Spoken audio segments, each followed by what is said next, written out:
La lèpre, que signifie-t-elle?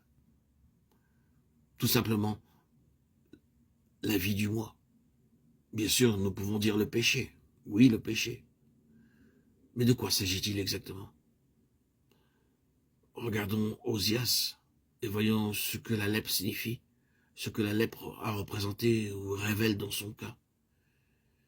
Il fit ce qui est droit aux yeux de l'Éternel entièrement, comme avait fait Amasia son père. Et pendant qu'il marchait dans les voies du Seigneur, le Seigneur le fit prospérer. C'était un homme béni de Dieu, marchant à la lumière de Dieu, connaissant la faveur de Dieu. Et à côté de cela, cette chose profondément enracinée dans le cœur de chaque homme, toujours prête à s'élever et à tirer profit des bénédictions même de Dieu, pour se faire un nom, obtenir une position, s'attirer grandeur, gloire, pouvoir, influence, satisfaction, et se donner une réputation et une position. C'est cela, la vie du moi. Voilà ce qu'est la lèpre. C'est cette chose abominable qui est en abomination à Dieu. Oui, cette vie du moi qui est en nous tous, qui s'introduit même dans les choses de Dieu et cherche à les tourner à son propre compte et avantage personnel. Le Seigneur bénit et dans le secret de notre cœur, nous devenons quelqu'un parce que le Seigneur a béni.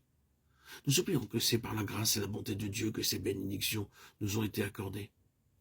Secrètement, nous nous mettons à penser qu'il doit y avoir quelque chose en nous qui l'explique. Notre compétence, notre intelligence, quelque chose de louable en nous. Nous commençons à parler de notre bénédiction, de nos succès. Oh, c'est cette chose-là d'en bas, le germe lépreux en nous tous, la vie du moi, dans ses formes variées qui produit l'orgueil, même l'orgueil spirituel, et fait que, comme Osias, nous nous imposons dans les choses saintes avec notre énergie, force, autoritarisme, présomption. Oui, la lèpre, de quelque manière qu'elle exprime, est la racine du moi, l'égoïsme. En cela, et c'est une autre branche de choses pour lesquelles nous n'avons pas le temps maintenant. En cela se trouve le danger de la bénédiction et de la prospérité. Oh, combien il est nécessaire d'être crucifié au milieu de nos bénédictions.